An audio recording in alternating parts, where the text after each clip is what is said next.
guys, welcome back to my channel. So today we're going to be on a really big topic. And the topic we're on today is male vulnerability.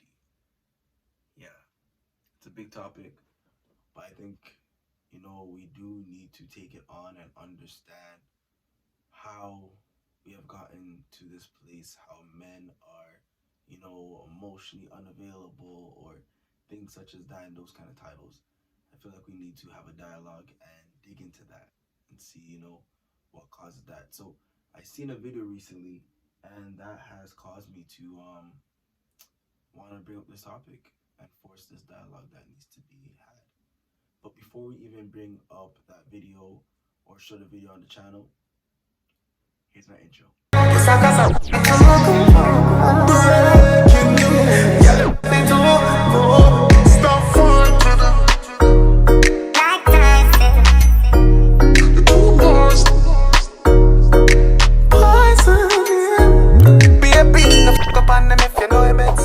Alright, so male vulnerability.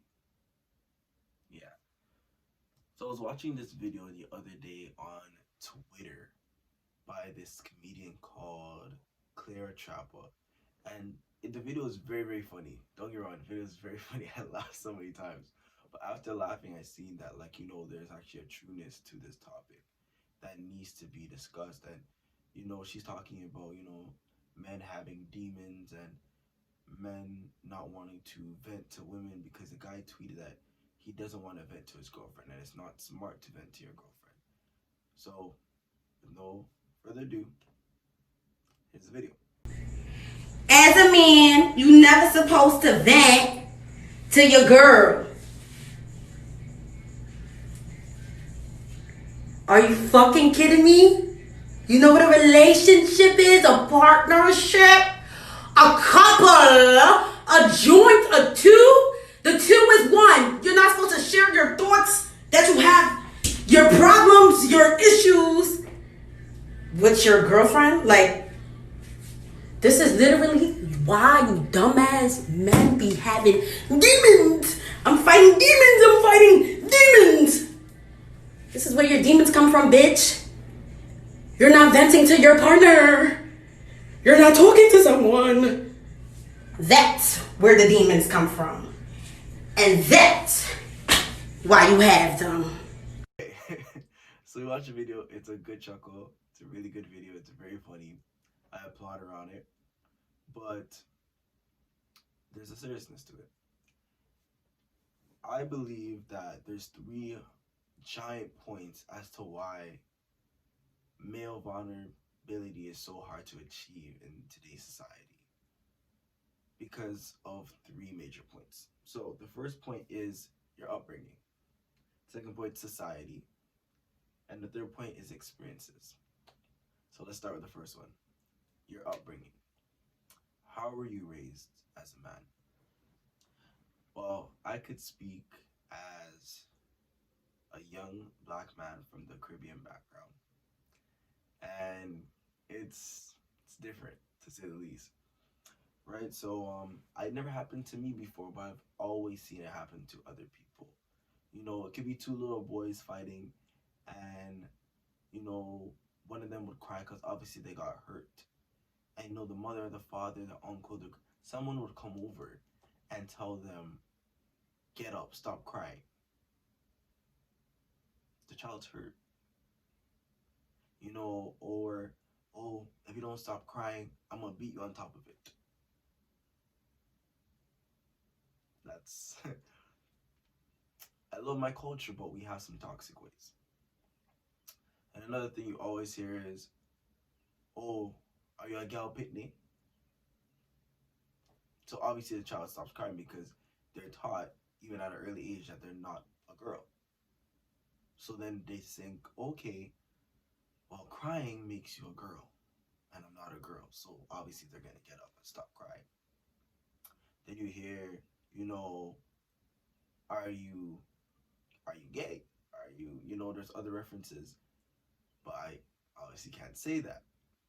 And you're teaching a negative stance on being gay to a child at an early age as young as 1. and you're telling them, oh, it's wrong, and you're acting a certain way, and you're giving off a certain persona, a certain energy because you're crying, because you're hurt, and you expect that kid to be vulnerable. But you're gonna hear this from ages one. You're gonna hear this from 1 years old, 20-year-old, 13-year-old, 15. You're gonna hear it your whole life, and you hear it your whole life for so many years. So obviously, you have this negative thought process when it comes to crying. So it's hard for someone to vent if all their life they're told you're wrong for crying, you're wrong for showing pain. You know, the saddest thing about that is, it was even in the medical field as well. It's now changing. We're now progressing. Because you could not tell someone that you're in pain because you cannot physically show them you're in pain. Until now in society where, okay, they have a scale 1 to 10, how much pain are you going through? Now we have that. So imagine, as a young man, you can't even show on a scale or even show emotions for pain that people could not feel, but only you could feel.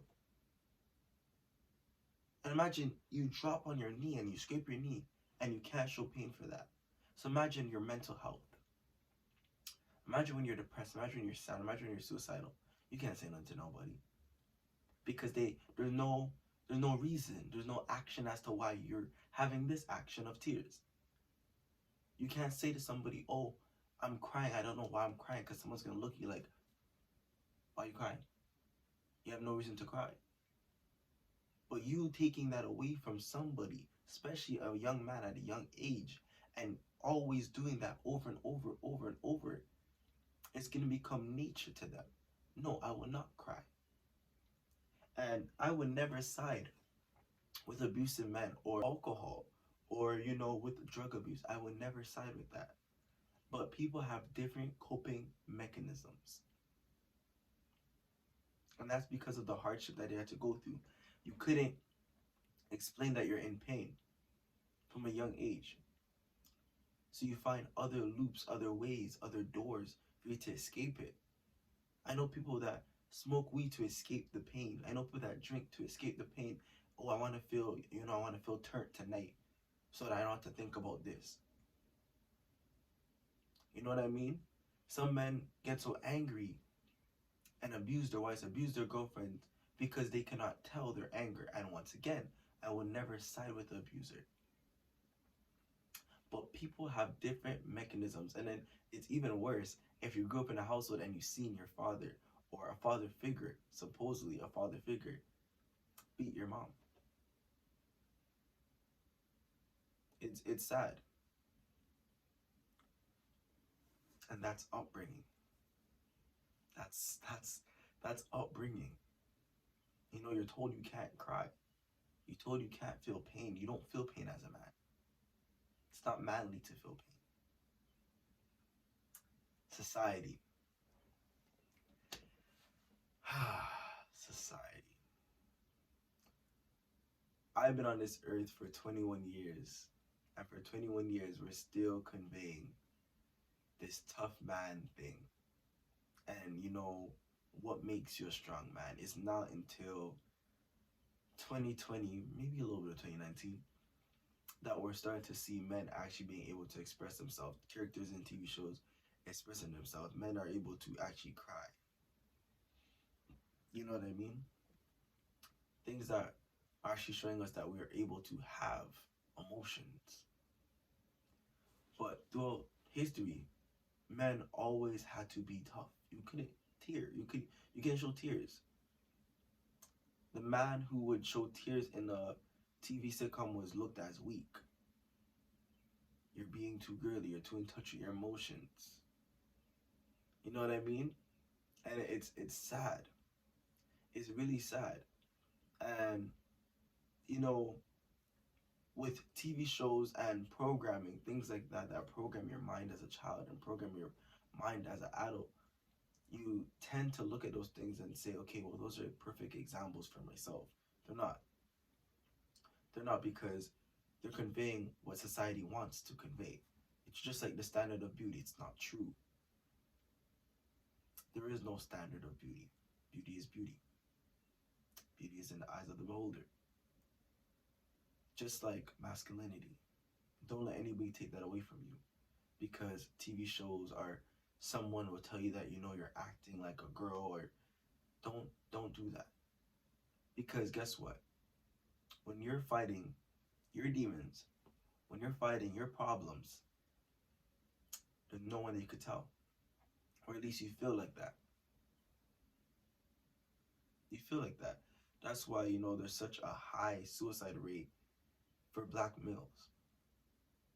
Because they feel like they can't tell anybody. Or not even black males only, males. I looked at some statistics the other day. Male doctors have the highest suicide rate. Even, you know, it's disheartening for me sometimes when I look at my career as an anesthesiologist in the future. You know, she have a high suicide rate too, and drug abuse, because of the stress of our job. And we can't tell nobody, because you go to another doctor and they're gonna say, well, you're a male doctor. Are you weak? Can you not take someone dying on the table? You know, we have a good way of, you know, diminishing the inner parts of our human beings. The parts that make us a human being. It's sad. Because we become these people that don't care about life. They don't care about others. And society forces that. We live in a selfish society. And it's sad. It's sad that you can't be open about so many things because you're scared of what people might say about you. It's sad. It's sad. I remember, and this kind of goes right back to upbringing. And it kind of ties in with experience. All of them. I remember when I was a little bit younger, and I think I was in high school, and I said to a male figure in my life that I wanted to be a dental hygienist. And the negative stance that this person gave me, you know what I mean, and the negative connotations that he gave me as well, that, you know, that job is meant for females. You should become a dentist or an orthodontist, because maybe the doctor cap is only for men, right? But I don't stand for that. You know, at a young age, and I accepted. I said, you know what? Okay, you know, yeah, it is run by women. It is a you know, a business that's more so run by women. Because I do see a lot of women in it, but that doesn't mean that there's not men there. We have a negative way of, you know, genderifying certain occupations. Why? Why? And you know, it's so sad because women had to fight to be doctors. Women had to fight to be engineers. And here we are, backtracking men from careers that would even show a little bit of empathy. You couldn't be a male nurse in the 1900s, or, you know, early 19. You couldn't do that because it was meant for women. And that's what society teaches you, that certain careers are meant for certain genders. Yo, you're a young doctor. Are you a young doctor? No, I'm a male nurse. Oh, that's it's sad. It's funny because it's sad. Because a lot of people have to go through that. You know what I mean? It's just like when a woman could be in scrubs and you'll never think that she's a doctor. She's a nurse.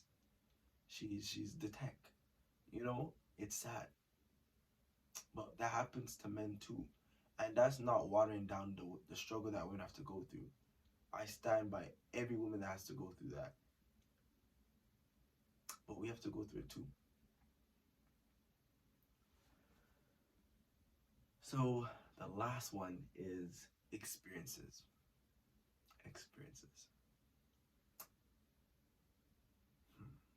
I think this one is most hard-hitting one for me, because it hasn't happened to me so many times, but I've seen it happen way too many times. And it's a lot of women of color that do this too. You guys are very good at degrading men when they're already down. Okay, I'm gonna give you some examples. Your man that you're currently with, he does not have his papers to be in Canada. So, you know, he's already sad, he's already depressed. And you get mad at him. What do? You kick him down. Oh, I'll call immigration on you. And then you expect him to vent to you again about his struggles. Would you vent to someone about your struggles if you knew that they're going to use it against you and kick you down? And people are going to be like, oh, well, you know, I was angry. Anger could only cover so much. I come from a place where I was very bitter. I would meet a person, and just off the bat, I would try to figure out all the insecurities that if they ever try to cross me, I would use it against them. So I know the negative mindset that some of us have. I used to have that mindset. That you say, okay, I'm going to memorize your pains. I'm going to memorize your hurts. And I'm going to use it against you. When you're down, I'm going to kick you extra hard that you don't even have a chance to get back up. So let's not act like we're not like that sometimes. But let's stop doing that.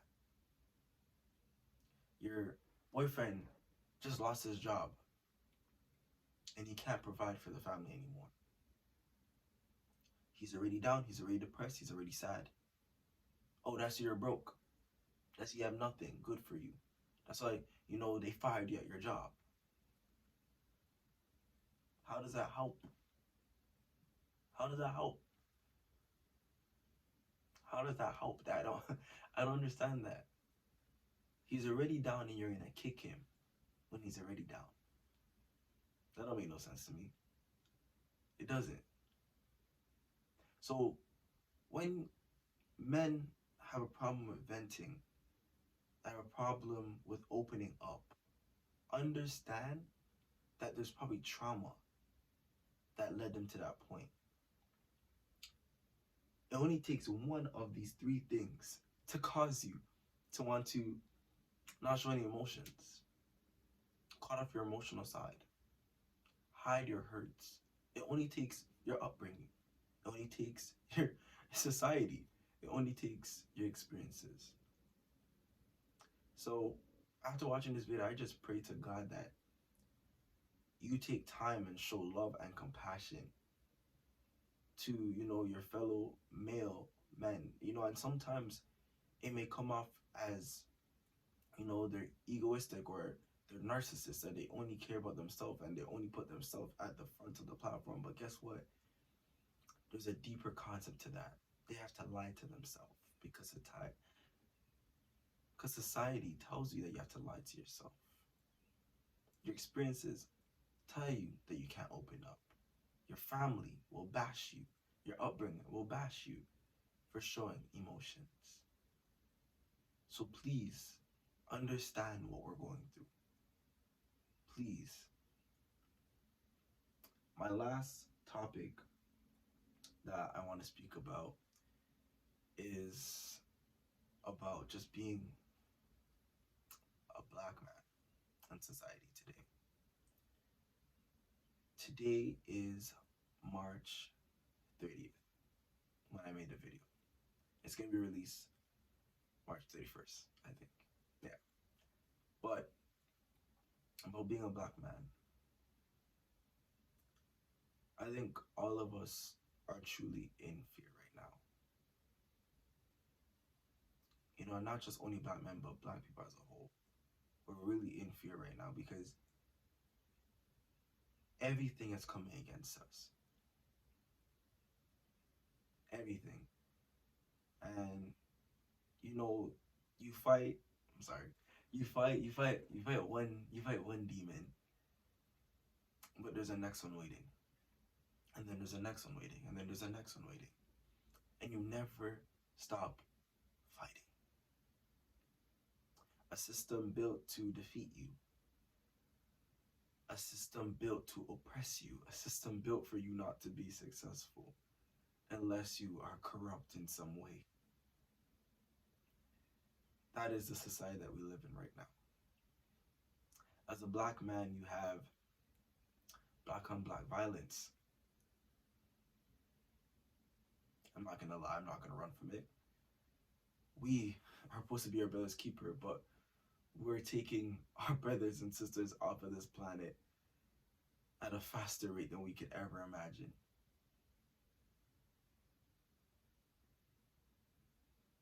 And it's sad. So you have to face that. Then we have to face systematic racism, police brutality. Oh, you're not allowed in this store. Oh, you're gonna steal something. Oh, you're already a thief. Education. Oh, you're not smart enough. Oh, you're pretty smart for a black guy. Oh, you want to do that as a career? Or you're expecting me to be a drug dealer? Me to be a gangbanger? Me to be doing fraud? Because people look at you away and you say you want to be a nurse, be a doctor, be something in the medical field, be a lawyer. They look at you, be an engineer. They look at you in a way like, really? Yeah, really. And that's not just people on the street, that's your professors. Oh, you want to do what again? I know I grew up in high school and I was told I couldn't even be a nurse. So imagine if I said a doctor, they would probably would have chuckled like, doctor. Yeah, you have to go through that. Then you have to go through your own mental health that tells you every day that you cannot be successful. Your own mental health that remembers all your insecurities.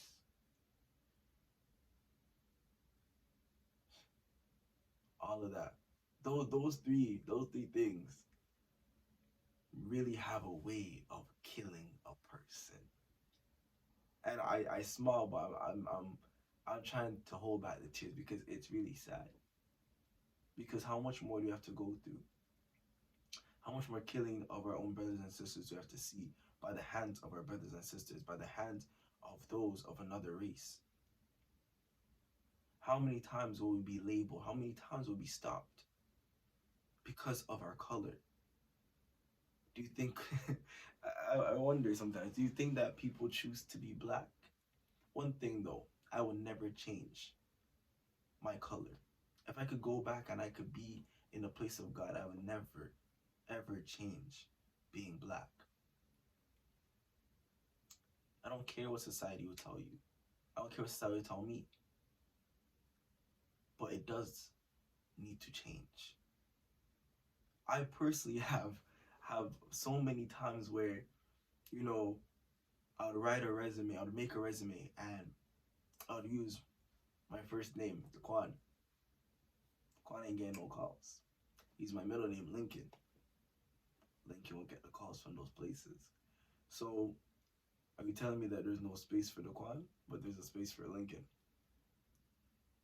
Walk in there. Oh, you're Lincoln. Yeah, I'm also Daquan too. I remember when you guys turned me down. Funny how you read the first name and then, so what do you want to be called as preferred? Yeah.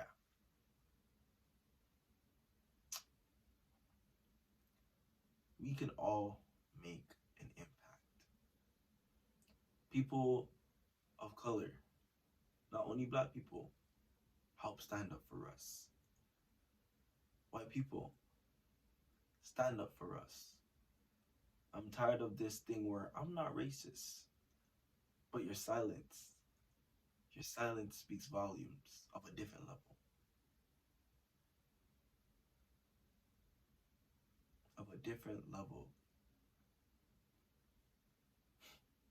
It's so crazy how you could be so peaceful yesterday and today you want to riot. Today you have to speak in a different way for someone to hear you. You have to be negative for people to hear you. You have to be that angry black woman, that angry black man. Oh, why are they all so angry? Maybe because we still don't got our rights.